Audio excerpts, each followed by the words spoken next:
Ya. Assalamualaikum warahmatullahi wabarakatuh. Di sini kami dari kelompok 2 dengan tema dari Taylor akan mempresentasikan hasil analisis kami dari jurnal implementasi dari Taylor untuk menghitung estimasi waktu tempuh berjalan kaki pada MATLAB. Nah, saya Dwi Kaya Ramdan dengan 3 digit NIM akhir 042. Saya ada Falgifari dengan 3 digit tim akhir 038. Saya dari Faraditya dengan 3 digit tim akhir 039. Saya Muhammad Anand Pratama dengan 3 digit nama akhir 055. Saya Trisnardi Fatur Ramdan dengan 3 digit NIM akhir 062. Nah, lalu di sini dari studi kasus yang kami pilih ini fokus pada perhitungan waktu tempuh yang diperlukan responden atau seorang untuk sampai ke tempat tujuan dengan berjalan kaki berdasarkan jarak dan kecepatan dengan menggunakan metode direct Taylor. Dalam studi kasus ini, penulis telah memastikan berdasarkan referensi yang valid bahwa rata-rata kecepatan pejalan kaki itu normalnya adalah sekitar 4 km per jam. Alasan kami memilih studi kasus ini adalah karena perhitungan waktu tempuh memiliki relevansi tinggi dalam kehidupan sehari-hari. Tak hanya itu, dengan mencari tahu berbagai metode perhitungan waktu tempuh lain seperti formula JKW, yaitu jarak, waktu, dan kecepatan yang telah diajarkan di tingkat pendidikan sebelumnya, kami dapat menemukan metode perhitungan waktu tempuh terbaik yang dapat digunakan di bidang yang sedang kami pelajari, yakni di bidang informatika, untuk berbagai kebutuhan seperti pengembangan aplikasi navigasi, sistem transportasi cerdas, hingga perencanaan aktivitas harian. Baik, selanjutnya untuk masalah studi kasusnya. Jadi, perhitungan waktu tempuh menjadi kebutuhan yang sangat penting dalam berbagai aktivitas manusia, termasuk mobilitas sehari-hari seperti berjalan kaki. Kemampuan untuk memperkirakan waktu tempuh dengan cepat dan akurat dapat membantu individu dalam mengatur jadwal, terutama di lingkungan urban, di mana efisiensi waktu sangat diperhitungkan. Dalam matematika, waktu tempuh dapat dihitung menggunakan hubungan dasar antara jarak, kecepatan, dan waktu, atau T sama dengan S dibagi dengan V. Namun, untuk aplikasi praktis, seringkali diperlukan pendekatan numerik, terutama ketika fungsi yang terlibat tidak dapat diselesaikan secara langsung menggunakan rumus jarak, kecepatan, dan waktu. Baik, selanjutnya adalah tujuan dari penelitian ini, yaitu untuk menerapkan direct Taylor dalam menghitung estimasi waktu tempuh berjalan kaki dengan fokus pada hubungan antara jarak, kecepatan, dan waktu. Penelitian ini juga bertujuan untuk mengembangkan algoritma berbasis MATLAB dan kami tambahkan juga VBA yang mampu melakukan perhitungan secara numerik dengan pendekatan efisien dan akurat. Selain itu, penelitian ini dilakukan untuk mengevaluasi tingkat akurasi metode direct Taylor melalui studi kasus nyata, sehingga hasilnya dapat dijadikan sebagai referensi untuk aplikasi sederhana dalam perencanaan perjalanan atau pengembangan teknologi navigasi berbasis estimasi waktu. Baik, selanjutnya sebagaimana yang telah dijelaskan sebelumnya, bahwa studi kasus ini fokus pada penggunaan metode direct Taylor, yaitu direct Taylor sendiri adalah jumlah entah hingga dari suku-suku yang nilainya dihitung dari turunan suatu fungsi pada suatu titik tertentu. Tujuan dari metode ini adalah untuk merepresentasikan atau mengaproksimasi fungsi di sekitar titik tersebut. Semakin banyak suku yang kita ambil dalam direct, semakin akurat aproksimasinya. Nah, dalam penelitian ini, penulis telah mendefinisikan bahwa untuk direct Taylor yang digunakan sendiri hanya mencapai di order kedua atau turunan kedua. Dengan turunan pertama sendiri fungsinya adalah minus 1 per Pi kuadrat. Untuk fx, sebelumnya untuk fx-nya itu sendiri di 1 per Pi. Dan untuk f turunan kedua, yaitu di 2 per Pi kubik. Dan rumus ini tuh akan digunakan nantinya untuk mendekati Fv pada kecepatan rata-rata V dengan x0 sebagai titik pengembangan yang dipilih. Dipilih dekat dengan nilai V untuk meminimalkan kesalahan aproksimasi.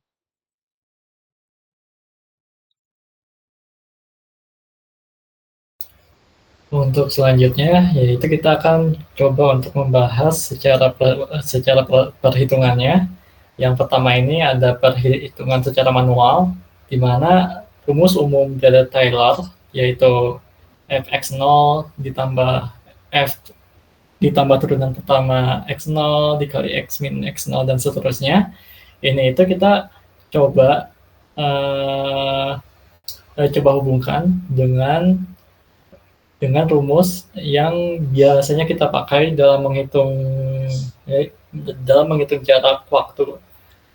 Yaitu di mana dari rumus Taylor ini tuh kita bisa mengetahui bahwa ada suatu persamaan yang mirip atau bisa kita pakai, yaitu di bagian FV-nya, yang dimana FV ini sama dengan 1/V, yang dimana kalau misalkan kita hubungkan dengan rumus menghitung waktu, yaitu T sama dengan S dikali FV, maka secara tidak langsung ini itu ada hubungannya dengan rumus yang biasanya kita pakai dalam menghitung jarak waktu kecepatan. Lanjut. Nah, misalkan V0-nya itu sama dengan 4 km per jam, yang di dalam penelitiannya itu disebut kalau 4 km per jam ini sebagai percepatan rata-ratanya, yang dimana jika kita coba hitung F-nya, maka bisa kita dapatkan yaitu 1/4, yang dimana sama dengan 0,25. Nah, lalu rumusnya yaitu tadi T sama dengan S kali FV, itu tuh misalkan kita punya jaraknya itu 1,2 km. Nah, untuk menghitung waktunya kita cuman kali aja jarak dikali FV-nya, yaitu 1,2 kali 0,25, dan di sini kita dapat hasil 18 menit. Begitupun dengan jarak yang lainnya. Next. Nah, selain itu juga ada perhitungan manual dengan rumus umum jarak kecepatan waktu, di mana hasilnya ini benar-benar sama, yaitu kalau misalkan jaraknya itu 1,2 dan kecepatannya itu 4, maka hasilnya 18 menit, begitupun dengan hasil jarak yang lainnya. Next. Oke, baik. Di sini selanjutnya adalah perhitungan jarak estimasi waktu tempuh tadi dengan menggunakan VBA.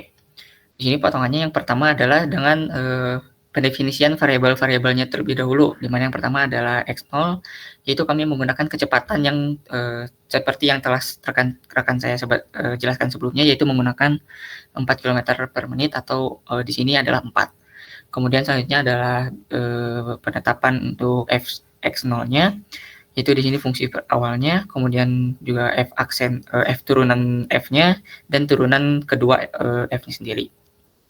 Kemudian kami juga menetapkan bahwa V-nya ini sama dengan X0. Setelah itu kami menerapkan di sini FV sama dengan Fx0 tambah F aksen 1 X0 itu, dan selanjutnya ini adalah penjabaran dari Taylor untuk hingga ordo kedua. Sehingga hasilnya nanti adalah di FV ini akan dikalikan dengan jarak untuk menghasilkan waktu.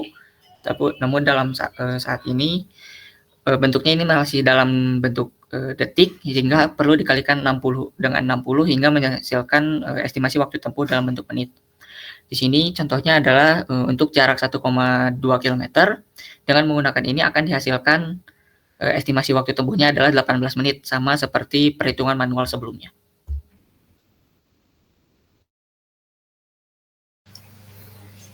Nah, lalu masuk ke bagian program, di mana program ini merupakan program untuk Padlet. Nah, sebelumnya sudah ada pada bagian Junet, tapi terdapat sedikit modifikasi, yaitu di mana sebenarnya program ini itu akan menghitung jarak tempuh dan kecepatan, di mana waktu tempuh merupakan hasil dari pembagian jarak terhadap kecepatan, atau T sama dengan jarak dibagi kecepatan. Nah lalu selain menghitung secara langsung, pendekatan dengan numerik digunakan untuk menghitung nilai fungsi FV menjadi dari Taylor hingga pada orde kedua, di mana dikembangkan di sekitar X0 sama dengan 4, di mana fungsi ini itu akan digunakan untuk memperkirakan FV pada kecepatan lain seperti pada kecepatan 4,2. Nah, lalu selanjutnya di sini terdapat grafik untuk perbandingan antara waktu tempuh nilai eksak dengan Deret Taylor dan juga grafik untuk error aproksima, di mana pertama untuk perbandingan estimasi waktu tempuh ini menampilkan terdapat dua kurva, yaitu berwarna biru sebagai nilai eksak, lalu terdapat garis putus-putus berwarna merah sebagai aproksima Taylor-nya, di mana di sini itu ditemukan bahwa kecepatan pada 4,2 itu merupakan estimasi waktu dari kedua metode tersebut. Lalu terdapat grafik kedua, yaitu grafik error aproksima untuk deret Taylor, di mana itu menunjukkan error absolut antara nilai eksak dan hasil Taylor pada kecepatan yang dianalisis, di mana di sini terdapat mendekati error yang mendekati 0 itu terdapat pada sekitar kecepatan 4 km per jam. Baik, selanjutnya di sini kita akan bahas hasil percobaan. Dari dua percobaan yang telah kita lakukan tadi, baik dengan menggunakan rumus kecepatan, jarak, dan waktu, lalu menggunakan VBA dan juga MATLAB, yang mengimplementasikan formula dari Taylor yang seperti ada pada jurnal. Di sini terlihat bahwa hasil dari ketiga percobaan tersebut memiliki waktu yang sama persis untuk setiap responden. Di mana di sini terlihat dalam tabel, contohnya di responden 1 dengan jarak tempat tinggal ke kampus sejauh 1,2 km menempuh waktu yaitu sekitar 18 menit. Lalu untuk responden 2 dengan jarak 0,95 km menempuh dengan waktu 14,25 menit. Lalu untuk responden ketiga dengan jarak 0,5 km menempuh dengan waktu 7,5 menit. Lalu di responden keempat dengan jarak 0,3 km menempuh dengan waktu 4,5 menit. Dan yang terakhir untuk responden 5 dengan jarak 0,2 km menempuh dengan waktu 3 menit.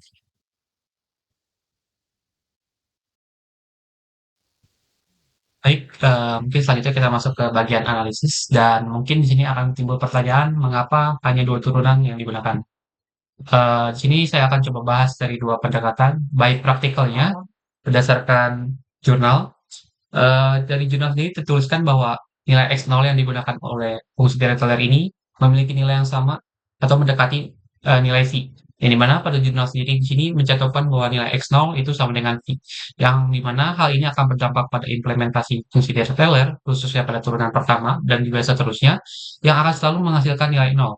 Jadi tidak peduli seberapa banyak pun orde yang digunakan, eh, nilai fungsi deret Taylor ini akan selalu menghasilkan nilai 1/4 atau 0,25.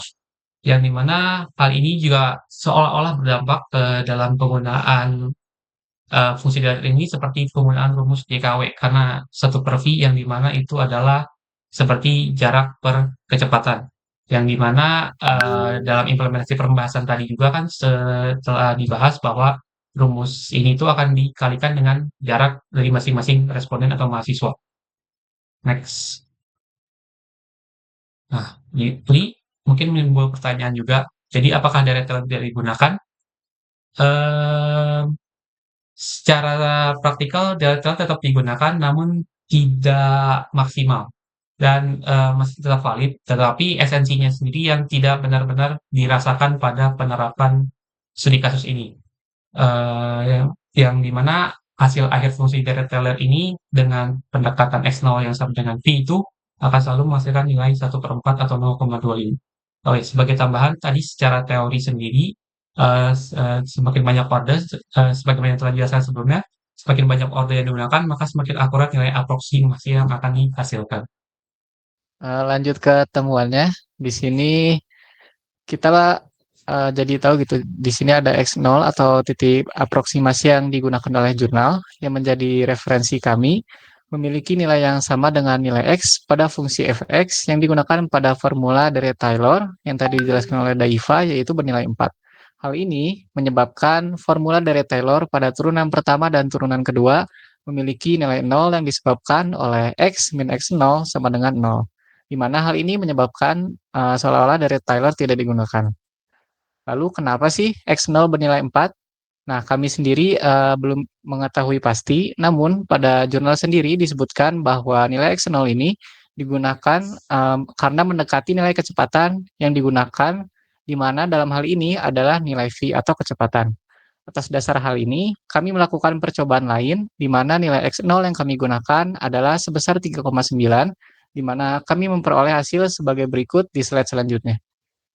Selanjutnya di sini berdasarkan percobaan, hasil perbandingan yang kami dapatkan adalah dengan nilai aproksimasi sebesar 3,9, kami mendapatkan nilai yang sedikit berbeda dengan rata-rata Galat sebesar 0,23 jika dibandingkan dengan nilai aslinya.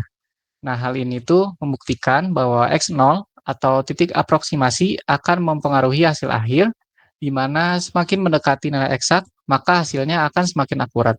Dan semakin banyak kita menggunakan turunan, maka hasilnya juga akan semakin akurat. Oke, baik. Ini berikut adalah kesimpulan yang kami dapatkan setelah meneliti kasus ini. Dari hasil ini, hasil ini menunjukkan bahwa penerapan metode Deret-Taylor terbukti mampu memberikan hasil estimasi waktu tempuh yang akurat, baik melalui perhitungan manual maupun implementasi menggunakan MATLAB ataupun VBA. Kedua metode ini menghasilkan hasil yang mirip, yaitu menunjukkan bahwa pendekatan matematis menggunakan Deret-Taylor dapat diandalkan untuk menghitung estimasi waktu perjalanan.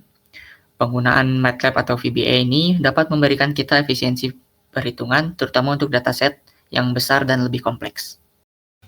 Mungkin cukup sekian dari kami.